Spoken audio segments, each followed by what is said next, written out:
तो हम पढ़ रहे हैं गोखले का राजनीतिक चिंतन। इसमें पहला पॉइंट हमने पढ़ लिया है कि गोखले का जो है वो ब्रिटिश शासन में बहुत ज्यादा विश्वास था, उसकी न्यायप्रियता में विश्वास था।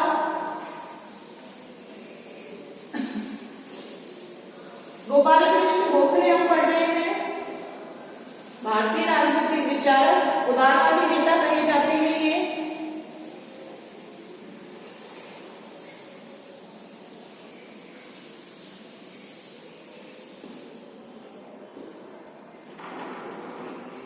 दूसरा इसमें पॉइंट है भारत ब्रिटिश सहयोग का प्रतिपादन।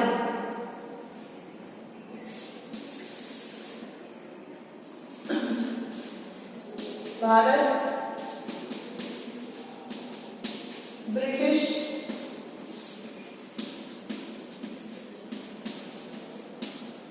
सहयोग का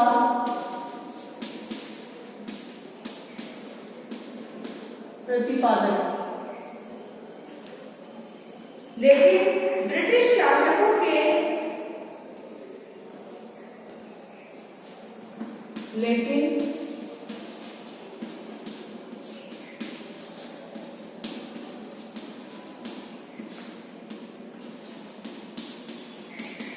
ब्रिटिश शासकों के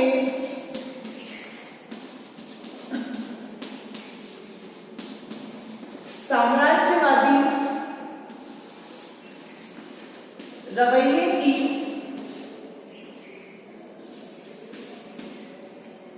आलोचना।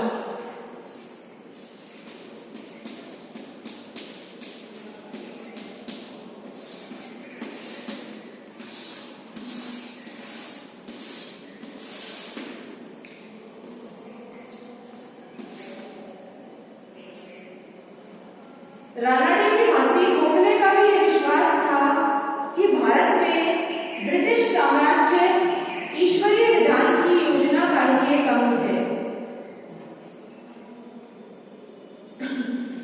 कि ईश्वर चाहता है कि भारत के अंदर ब्रिटिश साम्राज्य हो, ब्रिटिश लोग जो है वो भारतीयों के ऊपर शासन करें। ये ईश्वर की ही इच्छा है, भगवान की ही इच्छा है, ऐसा गोखले मानते थे। क्योंकि उनके जो गुरु है, राजनीतिक गुरु महादेव जो गोविंद रानडे थे, जस्टिस, वो भी यही माना करते थे। और इस ब्रिटिश शासन ने, ब्रिटिश साम्राज्य ने भारत को भारी लाभ पहुंचाए हैं।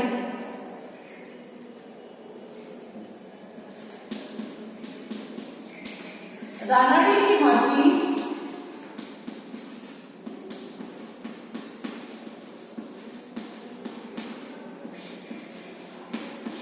गोखले का भी विश्वास था कि भारत में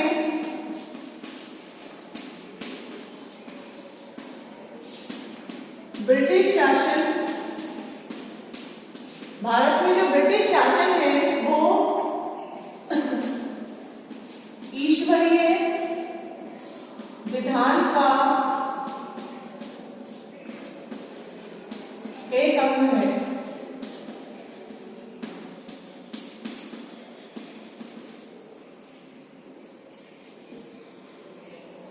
और इसमें भारत को बहुत लाभ पहुंचाए हैं।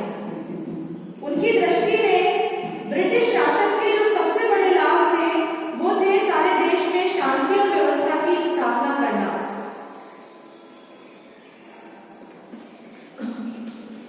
उनकी दृष्टि में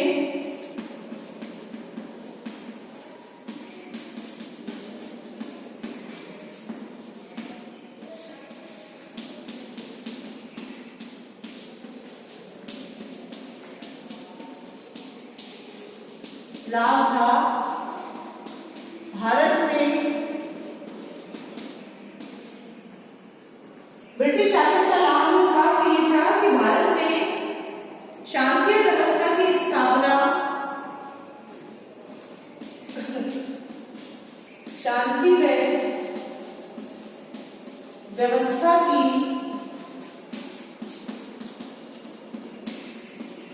स्थापना जिसे वे बहुत महत्व देते थे।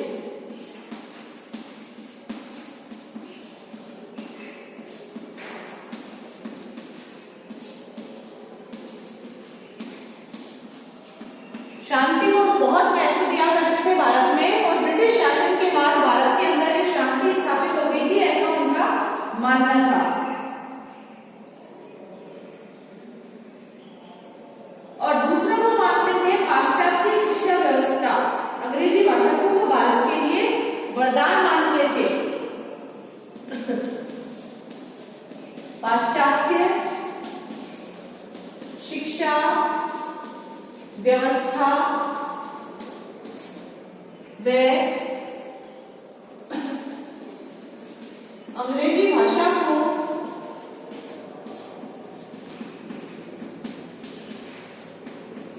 वे भारत के लिए वरदान मानते थे।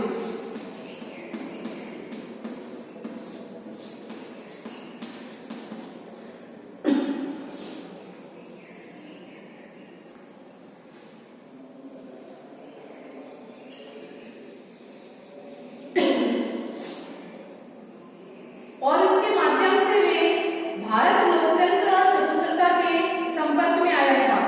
इस अंग्रेजी माध्यम के वजह से ही, अंग्रेजी भाषा की वजह से ही सारे भारत के अंदर एक संपर्क जो है वो स्थापित हो पाया था, क्योंकि अंग्रेजी भाषा ने संपर्क भाषा का काम किया था। उनकी धारणा थी कि ब्रिटेन के साथ जो संपर्क बनाए रखना है वो भारतीयों की बौद्धिक प्रतिभा जो है उससे चमक उठेगी। उनका मानना था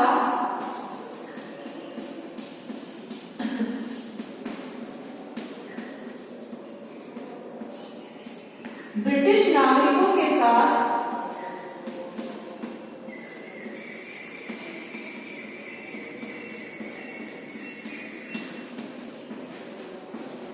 संपर्क बनाए रखने से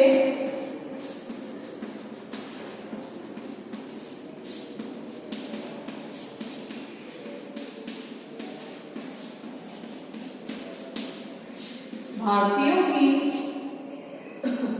जो बौद्धिक प्रतिभा है वह चमकेगी और दृष्टिकोण विकसित होगा।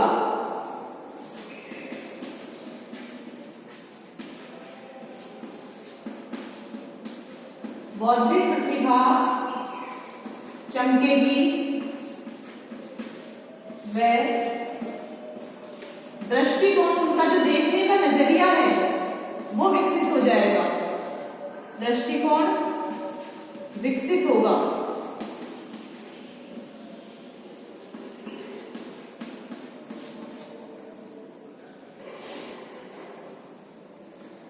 और भावी भारत के निर्माण का मार्ग प्रशस्त हो सकेगा।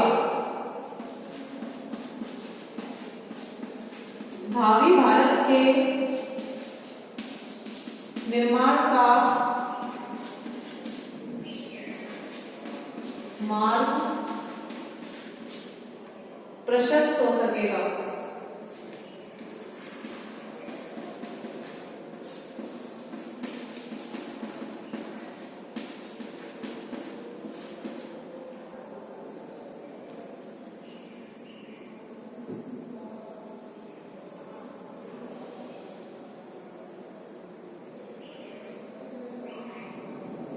वो चाहते थे कि भारत और ब्रिटेन के बीच जो संबंध है वो बने रहे, जिससे कि भारत के लिए वो ब्रिटिश शासन को हितकारी मानते थे और ब्रिटिश शासकों के साम्राज्यवादी रवैये की वो आलोचना करने में भी कभी पीछे नहीं रहते थे। उन्होंने इस बात पे हमेशा बल दिया है कि ब्रिटेन के द्वारा भारत में श्रेष्ठ साम्राज्यवाद की स्थिति को अपनाया जाना चाहिए। श्रेष्ठ साम्राज्यवाद से उनका मतलब था कि ऐसा शासन जो भारतीयों को अंग्रेजों के समान समझते हुए उनके प्रति सम्मान भाव रखे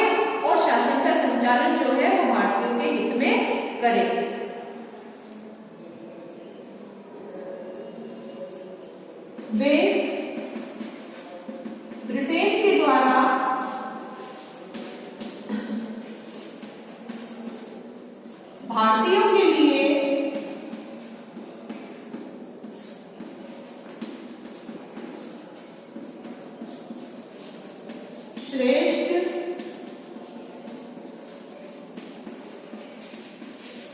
श्रेष्ठ साम्राज्यवाद को चाहते थे। श्रेष्ठ साम्राज्यवाद से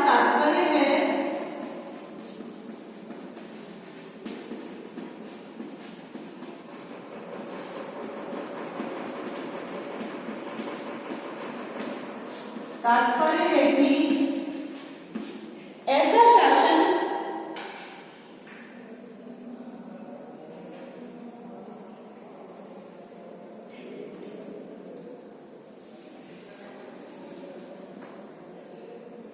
ऐसा शासन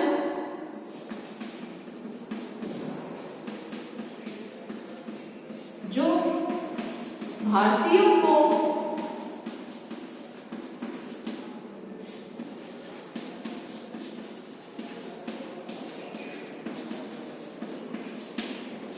अंग्रेजों के समान समझते हुए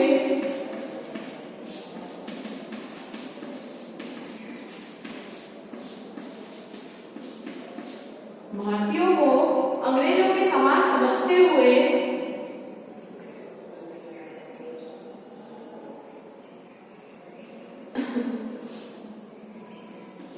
उनके साथ समानता का व्यवहार करें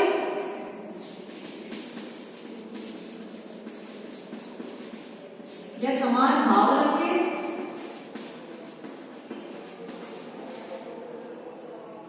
तथा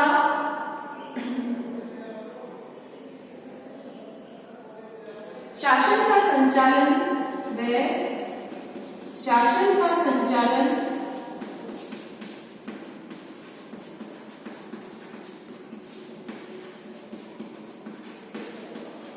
भारतीयों के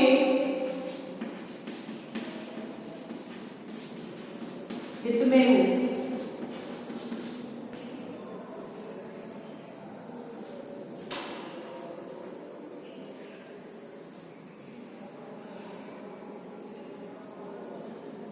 उन्होंने कहा कि यदि ब्रिटेन ने संकीर्ण साम्राज्यवाद को अपनाया, छोटी मानसिकता वाले साम्राज्यवाद को अपनाया, तो भारतीयों के मन में अंग्रेज शासन के प्रति जो आस्था भाव है वो समाप्त हो जाएगा। नोट कर लीजिए आप इसे। गोपाल कृष्ण गोखले का राजनीतिक चिंतन हम पढ़ रहे हैं।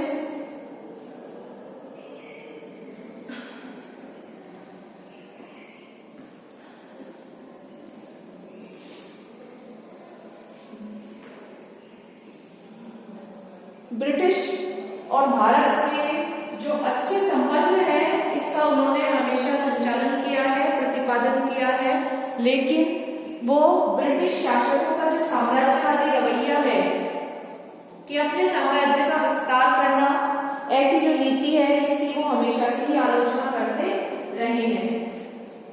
उन्होंने भारतीयों के लिए ब्रिटिश शासन को अच्छा भी बताया है, हित में बताया है, कहा है कि बौद्धिक स्तर तभी बढ़ेगा भारतीयों का जब ब्रिटिश लोग जो है वो भारत के ऊपर शासन करेंगे।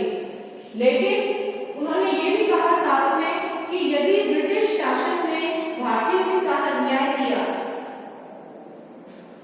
या भारतीयों के साथ समानता का भाव नहीं रखा अंग्रेजों के साथ, अंग्रेजों के जैसा ही, तो फिर भारतीयों के मन में ब्रिटिश शासन के प्रति जो आस्था है वो समाप्त हो जाएगी और कहीं ना कहीं वो ब्रिटेन की पराजय और ब्रिटिश शासन के पतन का कारण भी बन सकती है।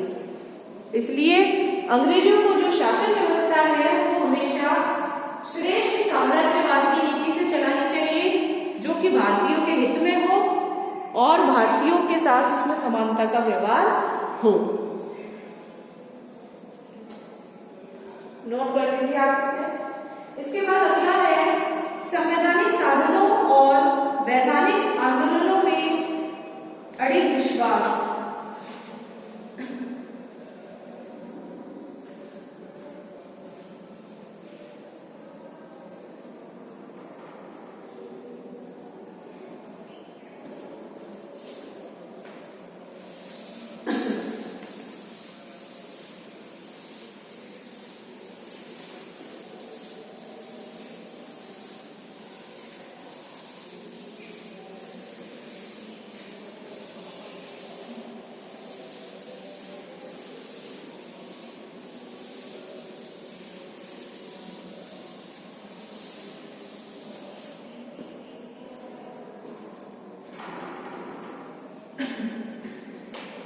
संवैधानिक साधनों और वैधानिक आंदोलन में अड़िग विश्वास।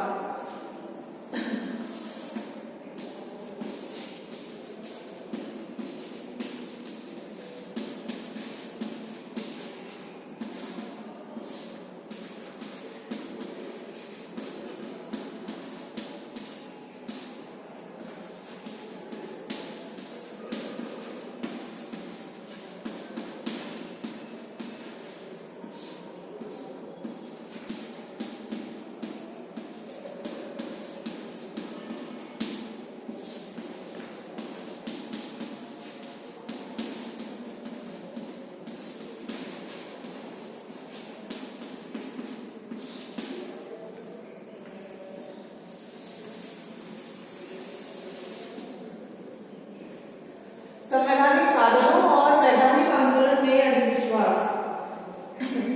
गोखले का जो है वो संवैधानिक साधनों और वैधानिक आंदोलनों में अड़िग विश्वास था।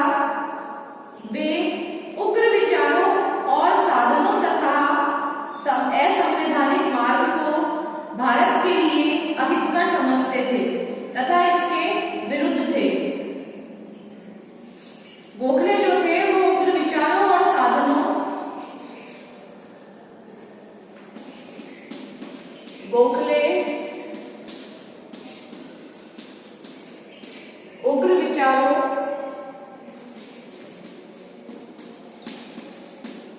और साधनों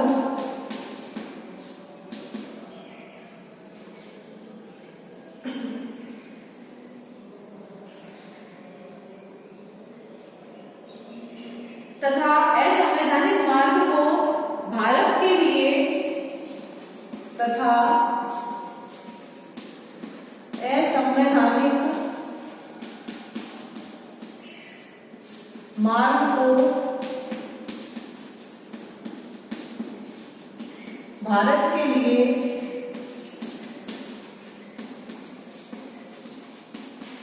अहितकर समझते थे।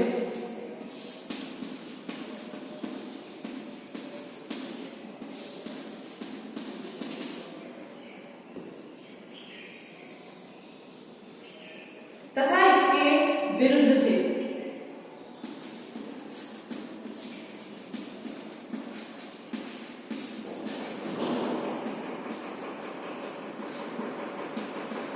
असंवैधानिक साधनों का मतलब होता है,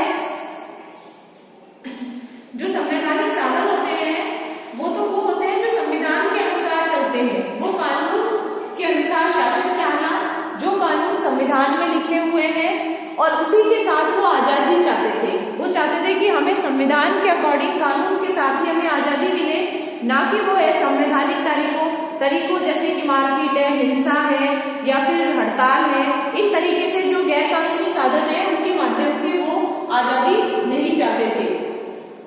और ना ही आजादी की जो लड़ाई है उसे वो असंवैधानिक तरीके से चलाना चाहते थे। वो ब्रिटिश शासन के अंतर्गत ही स्वराज के लक्ष्य को वे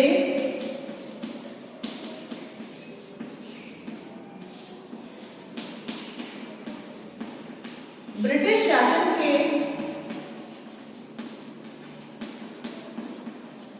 अंतर्गत ही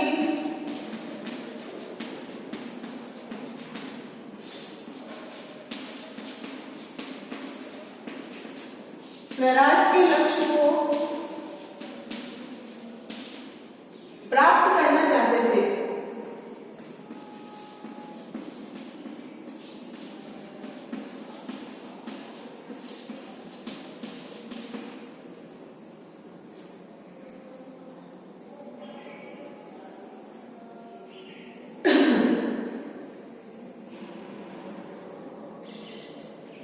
और वो भी संवैधानिक तरीकों से,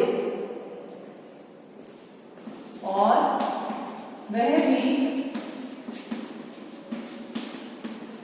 यानी संविधान के कानून जो है वो देश को आजादी दिलाना चाहते थे। जो स्वराज है, अपना राज्य जो है, अपना देश जो है, उसे वो संवैधानिक तरीकों से ही प्राप्त प्राप्त करना चाहते थे।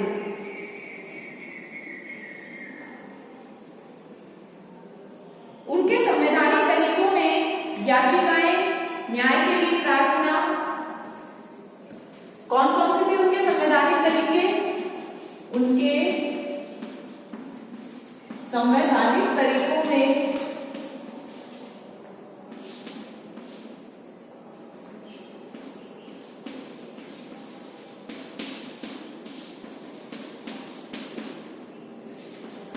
याचना, जो याचिकाएं भेजी जाती हैं वो याचिकाएं, प्रार्थना,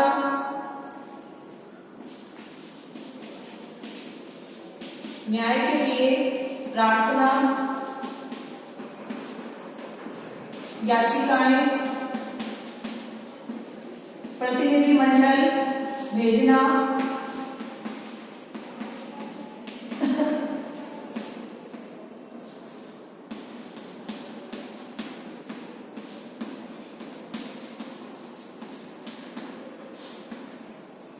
प्रतिनिधिमंडल भेजना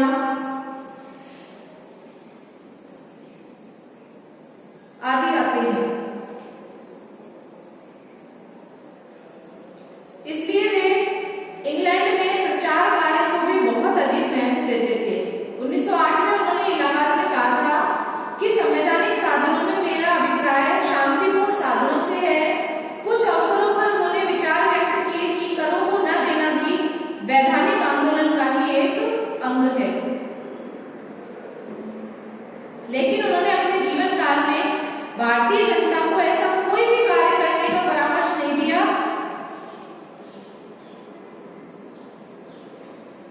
जो कि संवैधानिक न हो।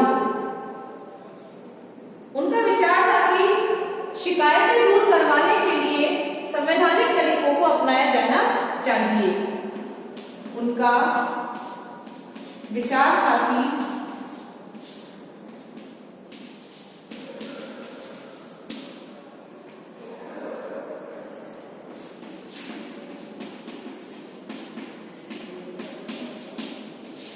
समस्याओं को दूर करने के लिए या शिकायतों को दूर करने के लिए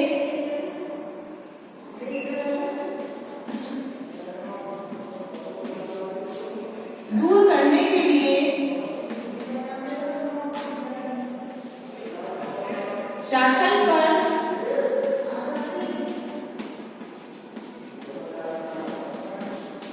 संवैधानिक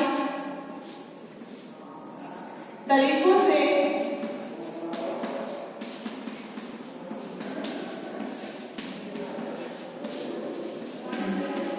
दबाव डालना चाहिए। इस तरह से ब्रिटिश शासन जो है वो भारतीयों के हित में कार्य करेगा। नोट कर लीजिए आप इसे।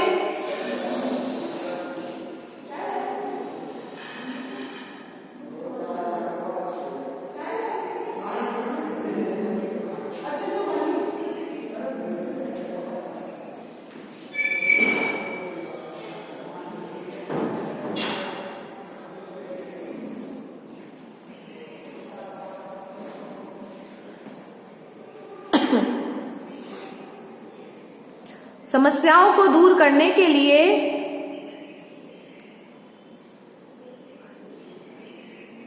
शासन पर संवैधानिक तरीकों से दबाव डालना चाहिए।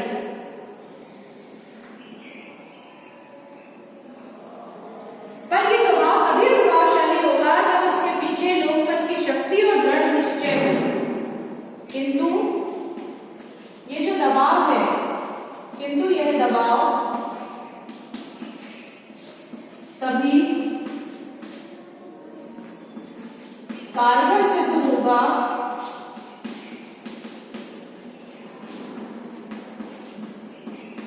जब इसके पीछे लोकमत यानी जनता का मत हो। सारी जनता ये चाहती हो, लोकमत है जनता का दृढ़ निश्चय हो।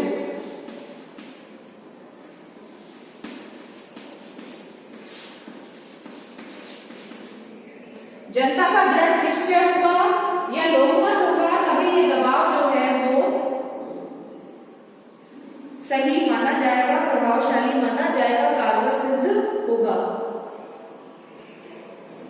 जो गोखले के विरोधी थे, राजनेता या आंदोलनकारी जो थे दूसरे दल के, उन्होंने गोखले की जो नीति है उसको राजनीतिक भिक्षावृत्ति का नाम दिया, यानी भीख मांगने की जो नीति है उसका नाम दिया।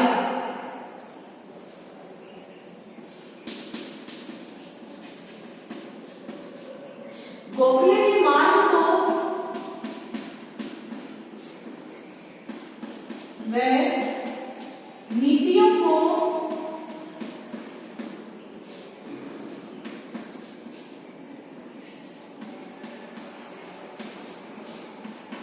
उनके विरोधियों ने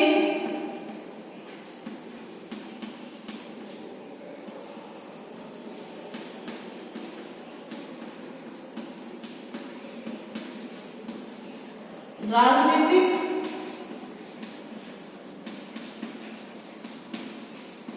भिक्षावृत्ति का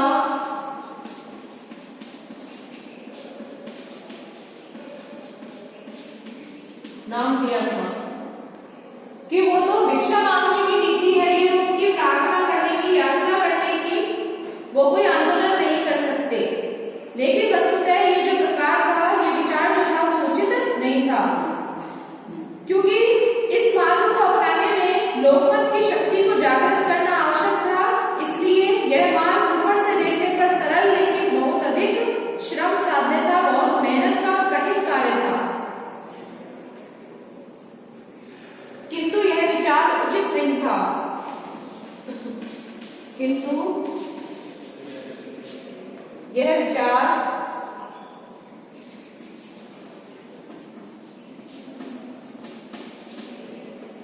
उचित नहीं था। इस मार्ग को अपनाने में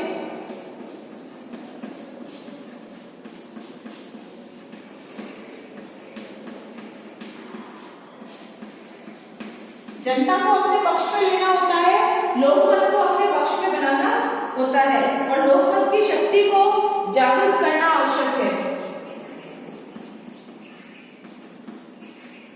लोकमत की शक्ति को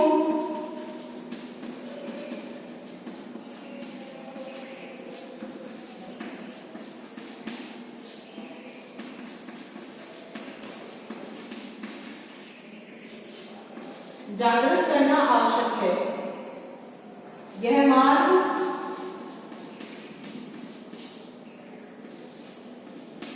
ऊपर से देखने में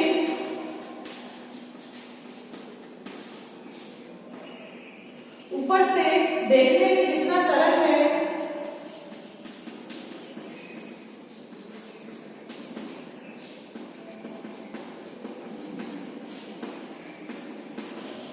इसे अपनाने में उतना ही कठिन कार्य है या बहुत अधिक श्रम साध्य है। इसे अपनाने में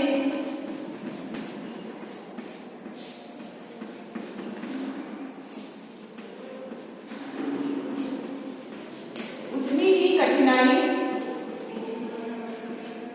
व श्रम लगता है या श्रम करना होगा। तो इस तरह से गोखले जो है, गोपाल कृष्ण गोखले, वो जो है वो सिर्फ संवैधानिक साधनों में ही विश्वास रखते थे, वैधानिक तरीकों से ही देश को आजाद कराना चाहते थे, और वो कोई भी असंवैधानिक मार्ग नहीं अपनाना चाहते थे स्वराज की प्राप्ति के लिए, क्योंकि वो उदार दल के थे, नरम दल के थे। तो सिर्फ प्रार्थना करके, याचिका करके या फिर प्रतिनिधिमंडल भेज करके वो अपना समस्या या अपनी शिकायतें अंग्रेज सरकार के सामने, ब्रिटिश सरकार के सामने रखना चाहते थे, और संवैधानिक तरीकों से ही वो शासन पर दबाव भी डालना चाहते थे। किंतु ये दबाव तभी सही हो सकता था, तभी प्रभावशाली हो सकता था जब जनता का वोट जो है, जनता का मत जो है इसके साथ हो, जनता का दृढ़ निश्चय हो कि वो शासन का साथ नहीं देंगे, तभी ये मार्ग जो था संवैधानिक मार्ग वो सफल हो सकता था। गोखले ने जो मार्ग अपनाया, जो नीतियां अपनाई, उन नीतियों को जो है उनके विरोधियों ने राजनीतिक भिक्षावृत्ति का नाम दिया और ये उचित नहीं था कि वो भिक्षावृत्ति का मार्ग बताएं, क्योंकि इस मार्ग को अपनाने में जनता की शक्ति को जागृत करना होता है, मनोबल को उठाना होता है, उनके दृढ़ निश्चय को बनाना होता है, क्योंकि ऊपर से दिखने में ये मार्ग जितना सरल लगता है, अपनाने में इस मार्ग को उतनी ही ज्यादा कठिनाई होती है। नोट कर लीजिए आप, गोपाल कृष्ण गोखले का राजनीतिक चिंतन हम पढ़ रहे हैं। 3 पॉइंट हम इसके पढ़ चुके हैं। संवैधानिक साधन और वैधानिक आंदोलनों में अड़िग विश्वास था। दूसरा इन्होंने बताया था कि भारत और ब्रिटिश सहयोग का इन्होंने प्रतिपादन किया था, लेकिन जो ब्रिटिश शासकों ने साम्राज्यवादी तरीके अपनाए तो उनकी आलोचना भी की थी। अगला है, ब्रिटिश जाति की न्यायप्रियता में भी उनका गहरा विश्वास था, लेकिन जीवन के अंतिम वर्षों में वो विश्वास डिग गया था जब 1909 का भारत शासन अधिनियम अस्तित्व में आया था।